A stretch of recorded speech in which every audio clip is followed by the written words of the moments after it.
Om Sadashiva Samarambam Shankaracharya Madhyamam Asmadacharya Paryantam Vande Guru Param Om. Om Shanti, Shanti, Shanti Om. Namaste. Welcome everyone. We are meeting together for our Q&A class. And Lynn, you raise your arm, or it was just for fixing the glasses? And how about Claudio? Claudio, are you going to begin satsang today, or you have nothing to say?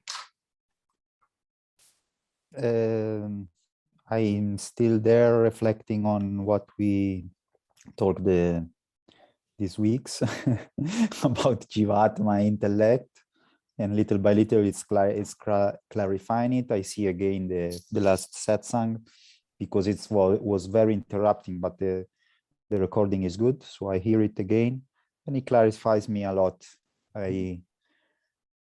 So and then having said, so who are you? What are you? Hey, Karen. You are no, I understand that maybe this is my understanding that of course I am the Jivatma, I'm not my intellect, and I'm Atma, of course, of the Jivatma, but because the Jivatma is connected with it's not apart from the subtle bodies, also the intellect. It is the Jiva Atma really that understand I am consciousness, but it is through the intellect.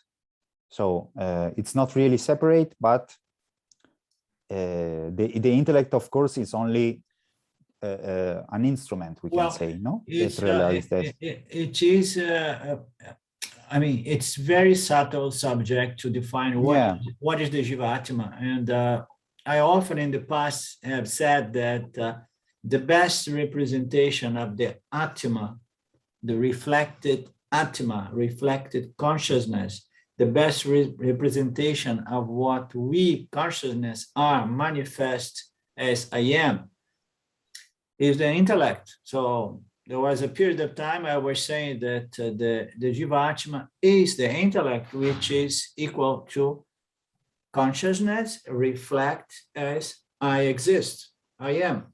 You understand? Of course, that the other animals, the insects and so on, they have a reflected consciousness, but it's not as reflect as in our case. In our case, we have this function, which is intellectual. Intellectual, it means an intelligent reflection of consciousness. It's a reflection that not only perceives one's environment, but draws determinations, inference. It's intelligent enough to connect the dots, in their field of experience and extract knowledge, understanding. Okay, so it is an intelligent reflection. And what is this intelligence? It's the human intelligence. And what is that? It can be better defined or represented as the intellectual faculty we have as a Jivatma, which is different from the reflecting medium. These we have determined. Okay, so I am a Jivatma, I am consciousness. How do I know? Because I experience consciousness, and I know that I know that I experience consciousness. The other creatures, they experience consciousness mechanically, but they don't have this self-reflective thought that says, I am, and I know that I am. I experience, and I know that I experience, you understand?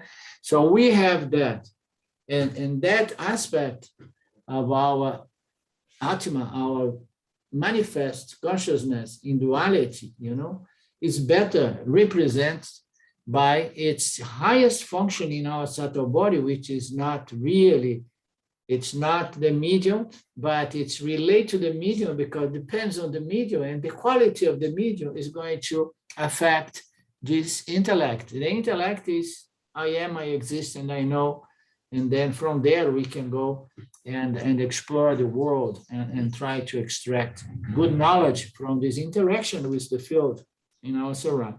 So the intellect is the Jivatma is a good point. I mean, it's a good pointer. Oh, what is the Jivatma? Jivatma is the most intelligent aspect of the human consciousness.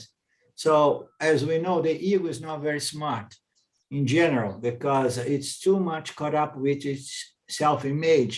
You know, the ego is always like, oh no, I do, and I want recognition, I want this, I want that.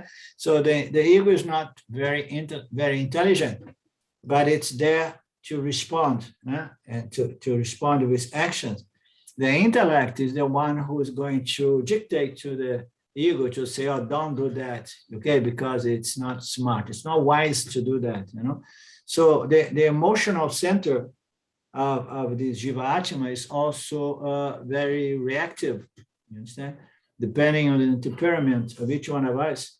I mean, by and by, I'm knowing more and more people, and I hear often they say, oh my God, before Vedanta, I was so reactive. I used to fight so much with my husband, my wife, you know, and now things are much more smooth.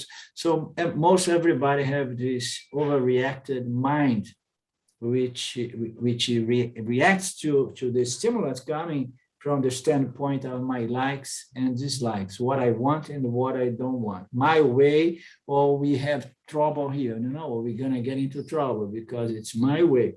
So the mind is often reacting from that standpoint. And then and this is all part of the Jivatma. But what is the highest aspect of the Jivatma? It's determining faculty or discriminating, determining, defining, discerning faculty, you know. So this human consciousness is very well represented by the human intellect. That's why the intellect is so fundamental. We need to take care of this intellect and refine it and make it very subtle and sattvic, as we say, purify, because it is, I mean, it's all one single organism, as we saw last class, you know, but is the how you say, when you have a symphony and you have the maestro, the maestro. So the intellect is going to guide all these functions of the Jivatma. Hopefully, that's at least this is my goal, my personal goal, that my intellect takes control of my emotions. You understand? Especially in connection of my relationship with my dear wife, where things get a little bit more complicated usually, as we all know.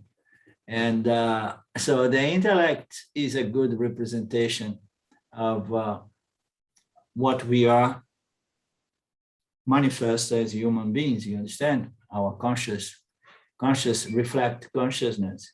So we don't need to go crazy about, is it that, you know, just observe yourself and you know that you have these functions operating on you, on your mind, or howsoever you want to call it, you know, because a lot of the time we call mind as the entire human function, you know, that goes from sense organs perceiving the environment, and then the pranas, and all of this is the mind of the individual.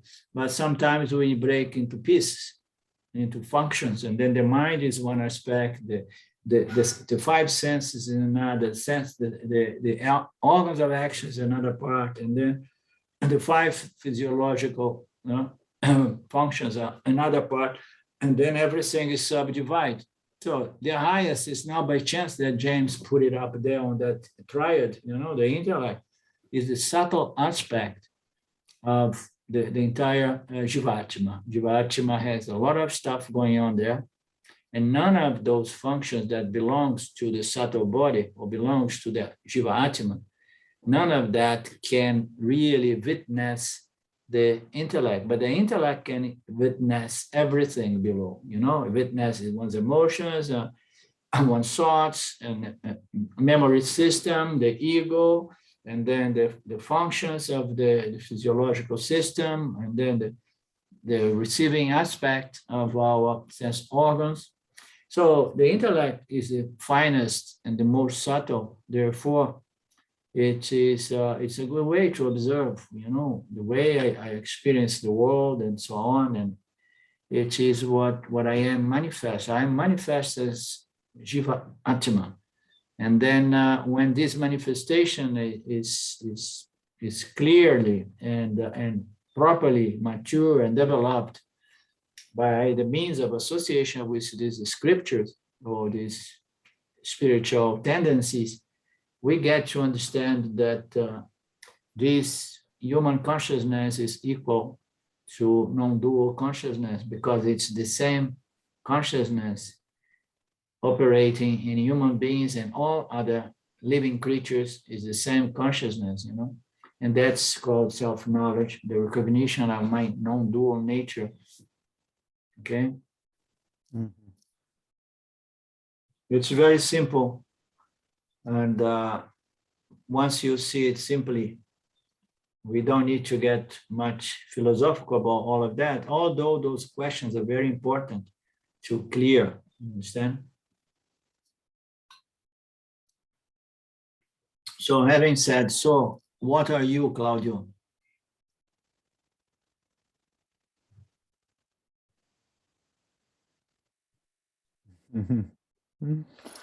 I'm consciousness. Oh, yes. Yeah. Good.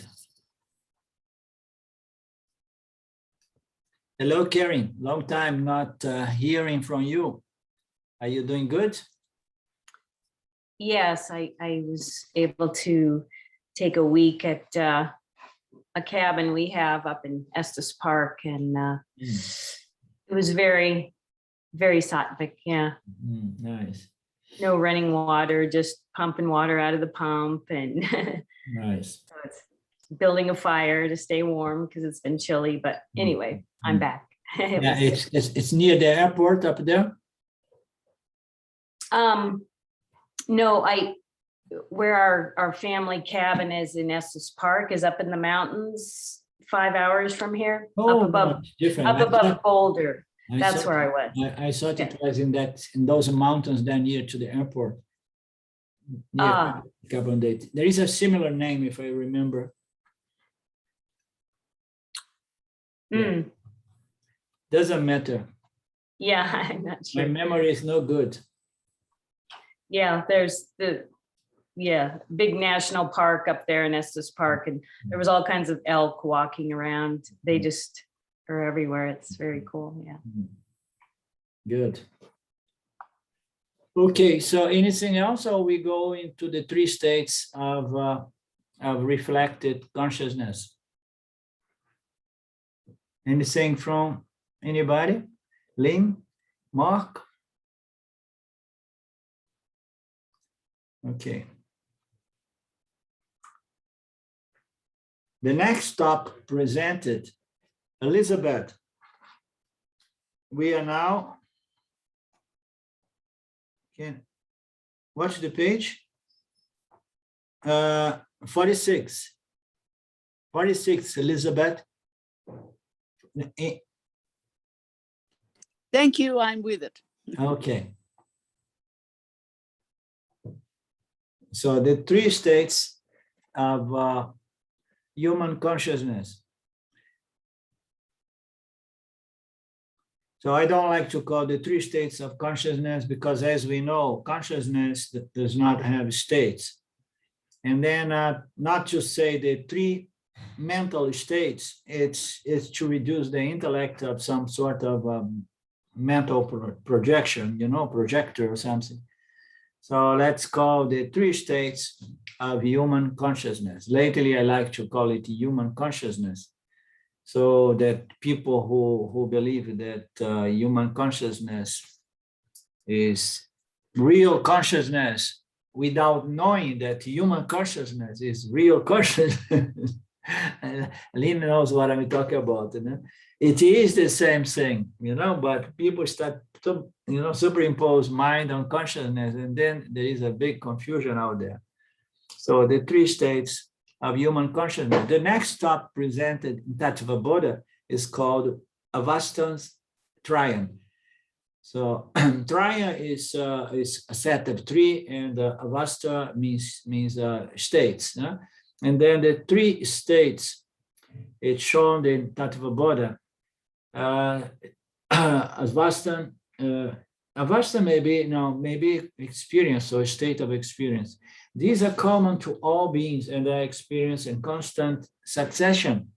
These states are the waking, the dreaming, and the deep sleep, as we know, and we experience it every day, as it's said here. The awakened state functioning through the physical body and functions through the sense organs. The awakened state allows the experience to contact and transact with the external world. In the awakened state, we function as awakened entities. We call ourselves Vishwas. I don't like Vishwas. It sounds like an insect to me. So I don't know about you guys, but so in the awakened state, we function as the awakened entity. And it's interesting that says in order to be the awaker or the awakened entity, we need the physical body. And we need the help of a subtle body, of course, because although the awaker is most of the time represented as associated with the physical body, because it's through the physical body that a waker can interact in the physical material world around us. But we know that the physical body is nothing without the subtle body. It's dead meat. So therefore, it functions through the physical body and the subtle body. Although the subtle body is have to be careful, because the subtle body is mostly represented by what? By the Taijasa, the one that dreams. You understand? Because when there is dreams, then he's using big time the subtle body to project its inner reality or vasana load. So the waking state allows the experiencer to contact and transact with the external world. In the awakening, we are called Vishwas. As we interact with the external world, the mind records and stores all our experience in the form of impressions. So there is no way we can go about living our life without recording impressions. But guess what? We basically, we take impressions for things that we like, and therefore we really like and would like more, better, and so on. And those experiences that we really did not like. So we tend to register, to record those likes and dislikes, and then those are going to become tendencies that are going to produce what? Produce desires and aversions. Desires and aversions. What I liked is going to build gradually a vasana, a positive vasana called desire for things. And those things that I do not like, gradually, if I keep hitting it again, it's going to become a tendency to avoid it. And sometimes this aversion projects itself that we start seeing danger where there is no danger, so to speak. We tend to say, oh no, it feels a little bit similar with something else. And then when we see, we are projecting some of our negative vasanas, desires to avoid, aversions we project, and then we are paralyzed with tamas, fear. So this mind, the subtle body in general, the mind more specifically, because the mind is an aspect of a subtle body that's going to say, yummy, I like it. Ooh, no, it's bitter experience, The mind does that, And then sometimes the intellect has to come down and say, hey, you behave. Bitter is good, They say that bitter is good for the body, good for the soul. Take some bitter as well, not only sweetness, otherwise you're going to become fat. So the intellect has to be there looking after these kids. So this impressions are going to be recorded. This recording mechanism is exactly like a video recorder, and recording every single action, experiencing thoughts and impressions, okay? So they tend to become a vasana when we feed our attention, and we feed our attention only when it's something that we really like or we really hate, you understand? And then we become obsessed with those, and then our attention is going to make those impressions and convert them into vasanas, tendencies, desires and aversions. So, Arlindo, can yeah. I ask you a question that arises me now, just because we talk about vasanas? If a person lose momentarily consciousness because maybe for alcohol, too much drinking, something like that, and he had a bad experience during this moment, he is not aware. Does the mind record something that can this create, for example, a vasana or some disturbance? I ask you because why you always like to ask difficult questions, Claudio? because a friend of mine asked me. So because I was talking about that vasana and everything, this when I was talking, he asked me this, so I was yeah. No, I believe that the person may even unconsciously, if it suffers some sort of abuse or terrible experience, that experience, that impression is recorded in the causal body, in the unconscious mind or subconscious mind. Definitely, it does so. We know a lot of cases of children that suffered abuse almost unconscious, or when they were too small to process experience, and it remains a huge vasana there. You understand? It's very common, this traumatic experience from children. It remains there sometimes as early as months, you know. So the people say, the people who study those things, psychologists, it's psychiatrists. So it definitely, if you sleep and somebody comes and does abuse of you, or if you are in coma, I'm pretty much sure that it's going to be registered subconsciously. So there is so much going on. There are so many people that had incredible wounds, traumas, and they were never never conscious about that, aware of them. And then certain point in life, it happens like that, Claudia. We can take only so much under the carpet. There is a lot of very unbearable experience that comes.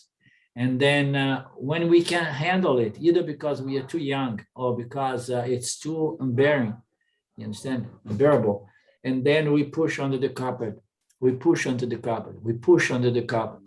And then when we come to our 50s, 60s, sometimes even a bit later or earlier, if there is too much, you know, suppressed under the carpet, meaning to say in the subconscious mind, and then those things start coming up, and they come as pictures, impressions, memories, vasanas, you understand?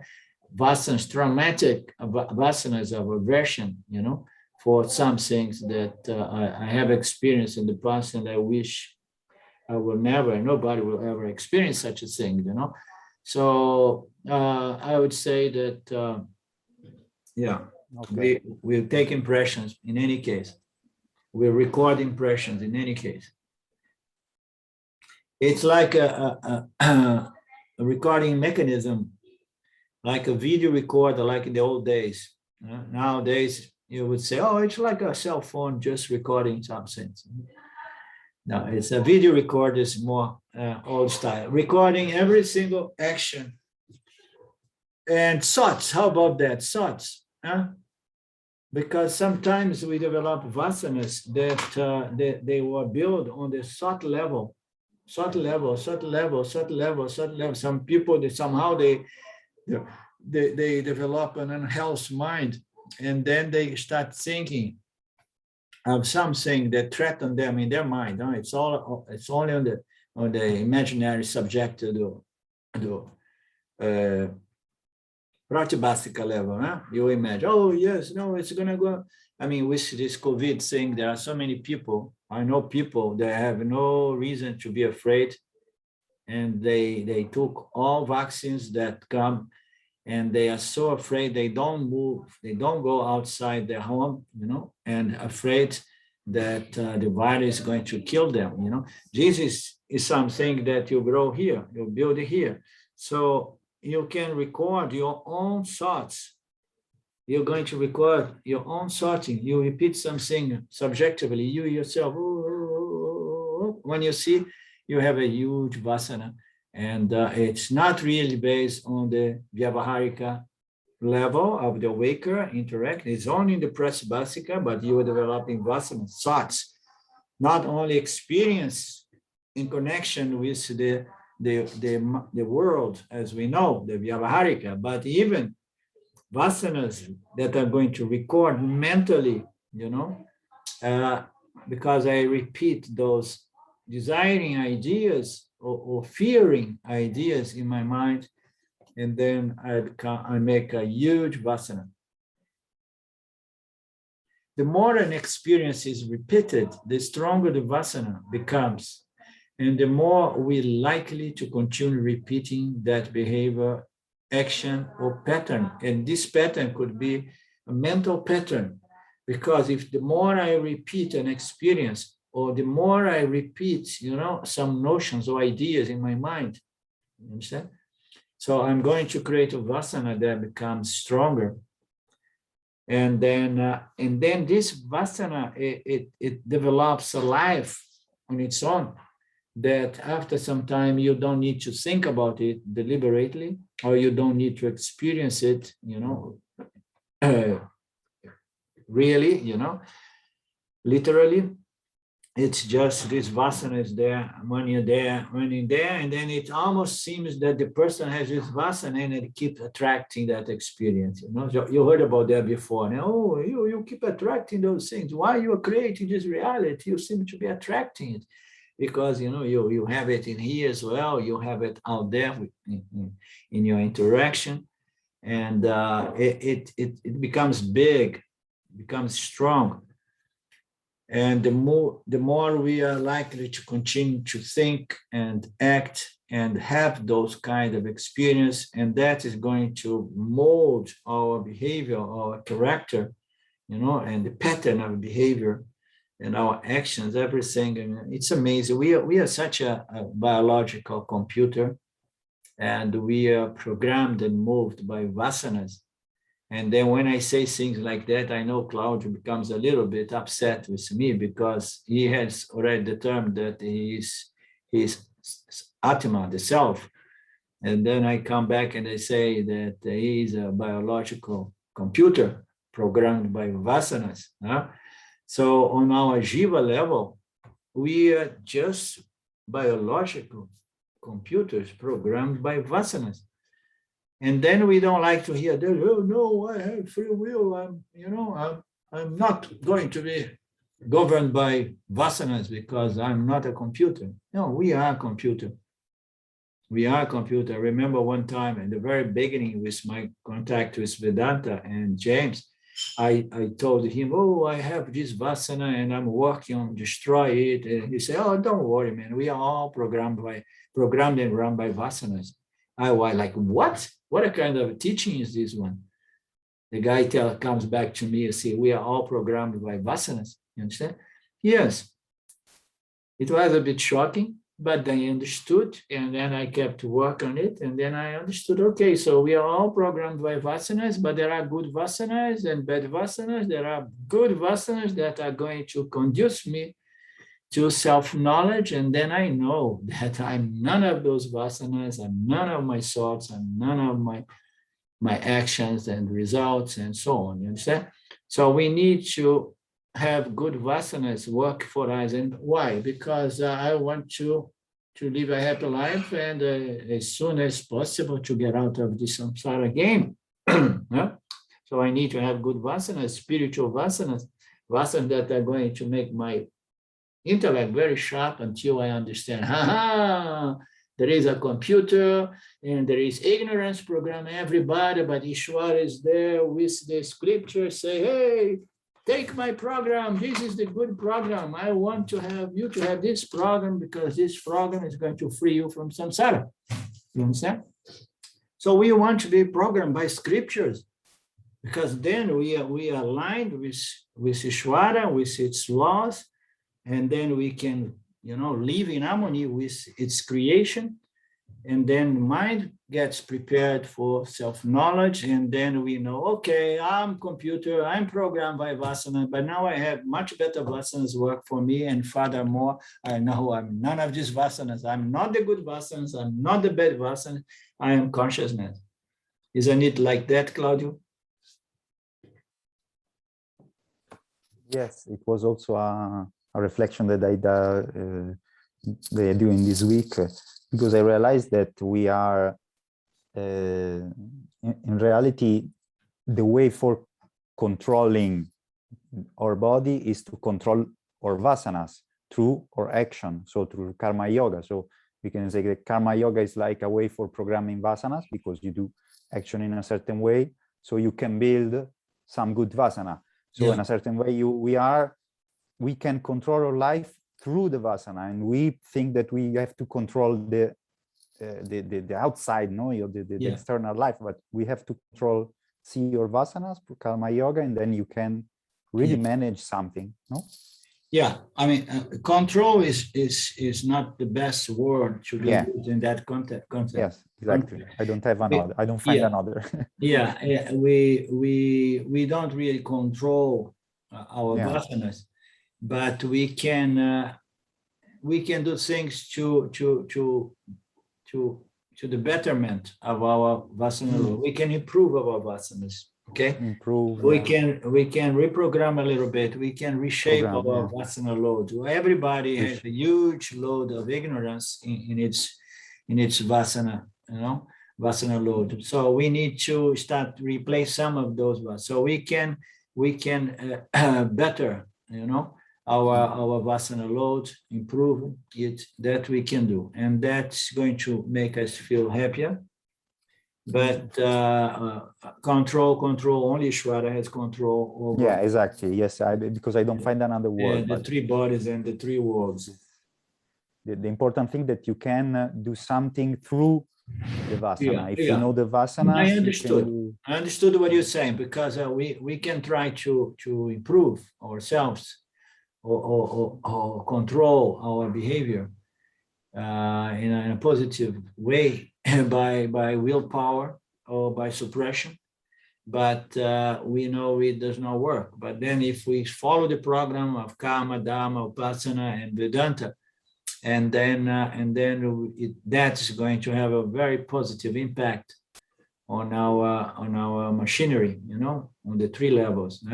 So the best way to improve, and there is room for improvement in Vedanta. There is room for betterment.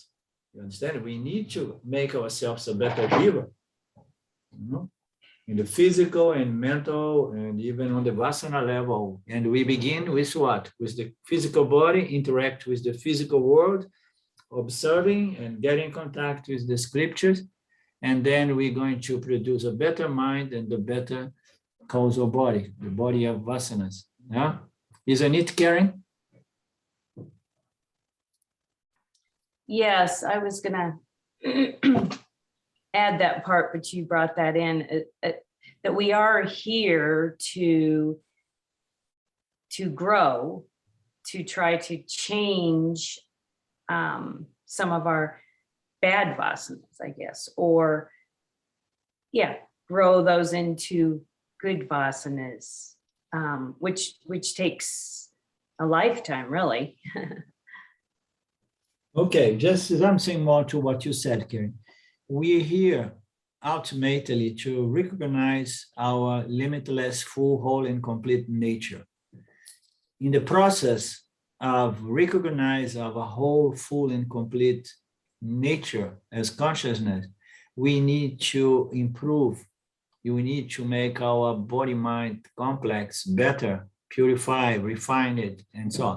There is room for betterment. But the goal in Vedanta is not to improve the jiva, but it requires the jiva to be improved to the extent that it can have a sattvic contemplative mind to understand its true nature. You understand? There is no end, as you have mentioned, there is no end for the betterment of the body-mind complex, and the body-mind complex will never be perfect. You understand? Because there is always rajas and tamas in our constitution. So there is room for betterment, and betterment is needed, but keep in mind that that is not our ultimate goal. You understand? Our ultimate goal is understand that in Mitya, nothing is perfect, nothing is limitless, nothing is complete. And our goal is to understand our true nature as satya, in satya, as consciousness. Okay? You have a problem with that, Karen? I get the distinction. I see what you're saying. We can't work to achieve perfection because we are already perfect in that way. We have to shift our identity from which is a blend of perfection and imperfection, or vasanas of ignorance and knowledge. And then we shift our identity to consciousness, and then we are free from all this complexity of Mitya. Mitya is very complex, and it's impossible to be free in Mitya, and it's impossible to be free. It's impossible to be free in Mitya for as long as we believe it's real, and I, the body-mind, am the reality. I am what I am is the body-mind. That way, it's impossible to be free.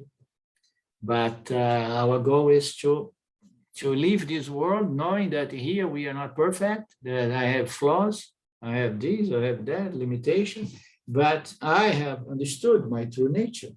You understand? And that is the only freedom there is to step into your true nature, okay? And as a bonus, as I often say, your apparent nature, your relative nature or secondary nature as the body-mind, it gets benefits as well. It improves, it improves. Why? Because the moment that you claim your identity as limitless consciousness, and then naturally your intellect, the jiva atma, it's no longer is victimized by likes and dislikes, desires and aversions. Because when we feel like, oh my God, I have these vasanas, and then we are feeding those vasanas because of our identification with the vasanas, and then the thoughts, the words, and the karma, and the results of karma. So we need to shift. And then as a bonus, the body-mind complex, it gets greatly improved because of the non-identification with the equipment, vasanas, desires, word and deeds, and vasana. That equipment is never going to be perfect. When you disidentify and then you do not feed those vasanas, and then the vasanas, if you don't give them breakfast, lunch, and dinner, they start dying. You understand? You have to give food to them, right?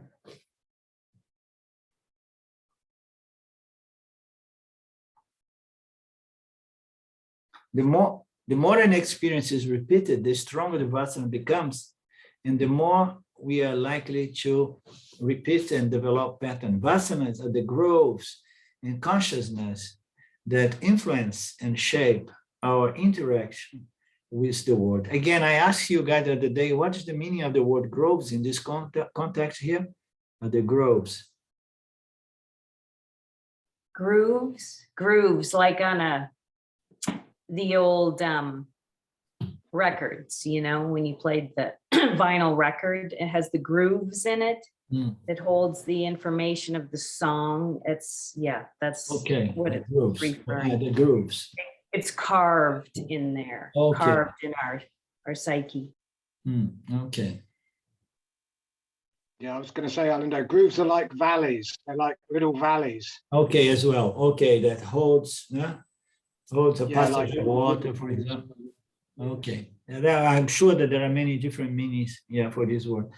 Now, vasanas are the groups, yeah, in consciousness, yeah, yeah, and it's pretty much in that sense because there is an analogy about vasanas as as a strong rain that falls in a mountain. The mountain is round and beautiful and very high, and when the first rain came, because this planet was just created, newly created, then there are those gases and formations of of moisture and so on, and then came some precipitation of water.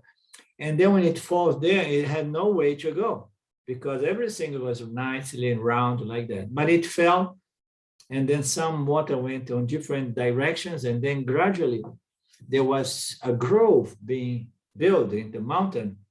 Every time there was water, rains, and then there was a grove, and then when we see we have a huge river because there is a tendency for the consciousness to go in a certain direction. There is a tendency for this torrential water goes on those groved or caved, shaped passage for the water. So there is this sense there as well. Vasanas are the groves in consciousness that influence and shape our interactions with the world. They are the root of our desires and the roots of our fears, likes and dislikes, and various proclivities. What is proclivities again, please? It's a tendency. Tendencies again.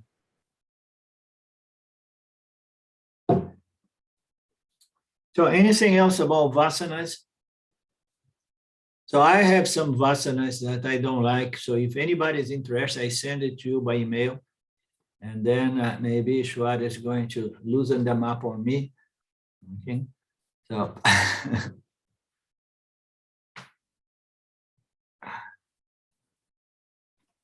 Arlindo, I have a clarification. And it's trying to discriminate our understanding of prarabdha and vasanas. So is it correct to think that the prarabdha is like absolutely causal in nature, and that the vasanas are manifestations of prarabdha that come forward into the more subtle areas? no, there are different angles, different ways of looking into the causal body. So what is prarabdha? Prarabdha is our results of actions that somehow they are still in our accounts, but they haven't yet fructified as my life's situation. So we say that it sits somewhere in the macrocosm body of the universe. Why? Because all these sanchitas, results of actions, life is about action and cause and effect, actions and impacts they cause, and repercussions that comes from all these actions and words and so on. So all of that remains in the macrocosm body, waiting to shape our physical, mental, emotional reaction. It comes and appears as a circumstance that can be personal and can be collective, can be planetary. So this is the game of actions and results. So we have a world now in terrible shape, and it's no wonder. We have for centuries been moving one direction, and we cannot expect anything much better as a result. So we are seeing now a sort of manifestation of the prarabdha, which is everything we put in the field that somehow goes into the body of sanchitas, and then they keep manifesting collectively as the words situation, circumstance of the world, and so on, you know. So this is one angle to look. You know? The other is vasana. So vasana can always be seen from the individual standpoint and the collective standpoint, because the sum total of all individual vasanas are going to create the body of vasanas, the body of tendons by which Ishvara is going to keep reshaping the Dharma field so that we can keep on processing our vasanas, okay? So they are kind of two different angles. So the Parabodha is when the world is finally shaped or manifest, you know, in accordance with what we have been put in the system, you know, and that can be seen on the collective level, on the individual level, you understand? On the individual level, and the individual are hooked up with the collective. In the end, you know, I mean, nobody can escape the universal karma, you know, the big collective Parabodha, you know, I mean, you know, I know I did so many good things and this and that, and now the world is a mess, and now I'm suffering as well because of this, and I don't have a job anymore, because nobody escapes the collective Parabodha. So I have my own, you know, personal Parabodha, and then there's the collective Parabodha. But my vasanas are my vasanas, and we are looking here at the three states of the jiva from the standpoint of the jivatma, the individual. So we need to look into our vasanas, because if we have good vasanas, and then together if instead of one, if we good people, spiritual, religious people, we were, you know, instead of 1%, we would 10%, we would have been experience a better world now. If we would be 50%, we would be experiencing a much better Parabodha here. No? So vasana is we could say the building blocks of the Sanchita, or the macrocosmic causal body, and these vasanas are going to be shaping the Parabodha of all beings, you know, and that goes even for the other living creatures as well, because as we can see, the human actions affect even the plants, you know, because we can do things that may compromise the balance, the equilibrium of Mother Nature, as we know, as we're well aware of, right? I don't know, Eileen, anything else? So maybe I did not cover your point. Yeah, very helpful. But I still keep coming back to this, wondering if maybe karma, that Parabodha, that macrocosmic Parabodha, and gets as if properties with vasanas. It's like the gunas flavor them a little bit more than just that absolute causal karma. But I don't think that's where you're leading me. No. Can you repeat again? I did not quite understand this last. It's like the Karma? that causal karma is as if filtered through vasanas, so that in the individual's life, by karma, we can sort of change the guna configuration of the vasanas. Absolutely. And then I mean, so it's like a little less subtle, maybe, in my understanding. I understood. Now, what you're saying is very subtle, because if you have good vasanas, the jiva atman, as an experiencing entity, it has two aspects. One is the way it's going to respond to the stimulus coming from the field, and that is going to be definitely influenced by one vasanas. But we also have the other aspect of our personality or identity as jiva atman, which is the receiver of the Parabodha. So when we receive, if I understood correctly what you say, when we receive, if we have good spiritual vasanas, we can convert bad Parabodha in okay Parabodha. Is that what you're trying to say, Lynn, or not? Yeah, the that that new age thing that we create our reality, in a sense, there's some truth maybe to it. There is. The Prabhupada will come up, but that's what this passion is all about, right? Yeah. I mean, we cannot escape that, because there is this Vyavaharika reality as we see the world. But guess what? The world means nothing. That's why Jivatma is so important. The world is only the 5 elements that keeps being configured in different forms and colors and shapes, So if we look at the world, it's just the 5 elements. So what is the world after all? World is, if we want to really say something about the world, we have to go and look the world through the culture of a country or the individual. Our vasanas are going to create the world. The world is most importantly our pratibhasika reality. And as Lynn is saying, everyone is going to be creating a different reality. Why? Because it's maybe very tough and bad out there, but depending on our vasana, we say, okay, it's gonna make me stronger, and I appreciate life, and I take it with gratitude and so on.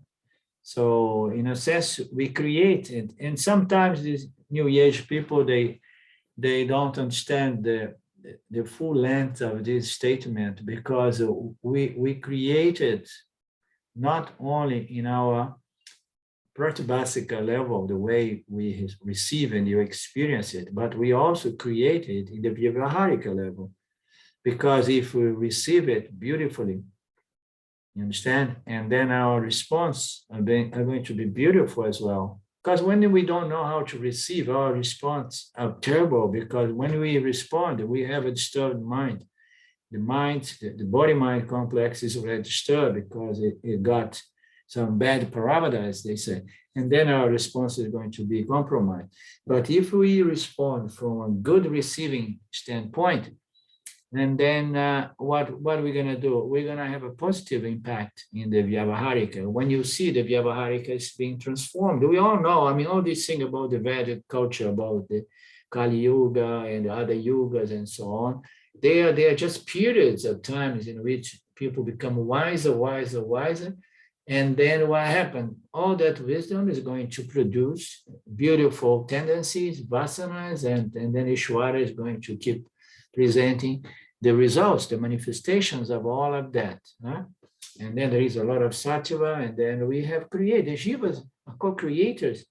I mean, these are different dangerous thoughts, because when you tell people, yes, you are co-creator with God, and then immediately the ego of the guy goes, oh yes, I am co-creator, and then I have my God next to me, but it's we are integral part of Ishvara, and if we develop wisdom and spiritual wisdom, and we live in harmony, and then we are loving people, and we have empathy and sympathy and sensibility, and then of course we're going to not only experience the world different, but we're going to be creating a nice garden around us, each one of us, in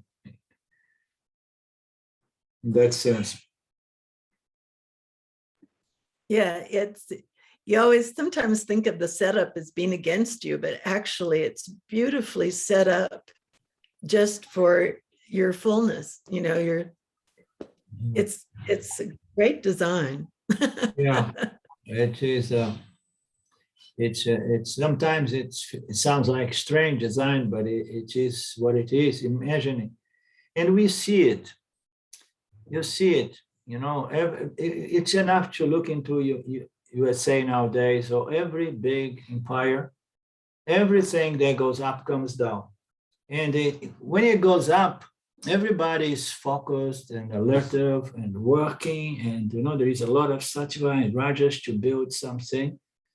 And then when you get up there, what happens? In every level, you start taking it easy and enjoy the fruits of all that hard work for generations, And then when you see, Thomas comes in and so on. And once I saw James explaining these gunas as a predominance of the three energies. When you have a beautiful yuga or Sat Yuga, or howsoever they call these yugas, they have different names in different structures. And you have this, and then everybody was really enjoying punya and living happily and so on. So what happens when you are only enjoying punya? So you just you take it easy. You take it easy. And then when you see what happens with ignorance, it start coming in. Oh, nobody experienced suffering and pain. There are no adversities here. And then you become a zorba. You forget your Buddha, like Osho Rajneesh used to refer to its devotees as Zorba the Buddha. Buddha is that one that is building spiritual elevation, and Zorba is the one that enjoying all the fruits, So, and then it's inevitable that we begin going down. So, in that sense, I don't know does it have to do with Lin? Lin by saying what, Lin? Thanks, you clarified everything very beautifully. Thank you. Okay. Can we go a little bit more, or you need to go? Or Elizabeth, if you need to go, feel free to go, huh? Elizabeth usually has appointments. Yeah, I need to go, Linda. I've got an appointment at 5. So, but thank you very much. It's been a beautiful satsang. Okay, we meet you again, and if we go a little over here, you can look at the video later on. So anything else, or shall we stop here and we can dream a little bit, because the next is the dreaming state. When we go to sleep, that insect called Vishwa, it somehow it becomes something else. It literally loses its physical body. This I am sense, it loses the physical body, and assumes its subtle body. Yeah, no, now I'm much more free. So now I want to go to China. I don't need to take my subtle body, my gross body with me to go to China, to the USA, to anywhere. I just go with my subtle body. I think, and there I am. Yeah? So this Vishwa is no longer taking this physical body around. And why? Because he's using a different body now. He's not taking his physical body. He's taking its subtle body, and he becomes the famous Taijasa. The Taijasa is the I thought, the I am, the ego, in a certain state, and not associated with the physical body, but still it can have certain experiences, And again, so can we control our dream state experiences, Claudio? A little bit sometimes. It can happen. We can influence our dreams, right? Yeah. If we live a good life, avoiding a lot of conflicting karma during our waking states and strong emotions and so on, and then the body-mind complex relax, and then we have better dreams. But sometimes there are some dreams deep inside that wants to come out for lifetimes, and when you see they pop up. So we don't have really full control.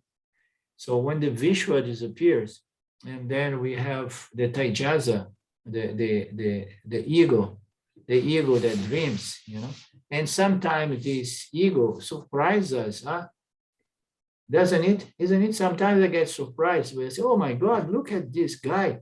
Look what he was doing in the middle of the night.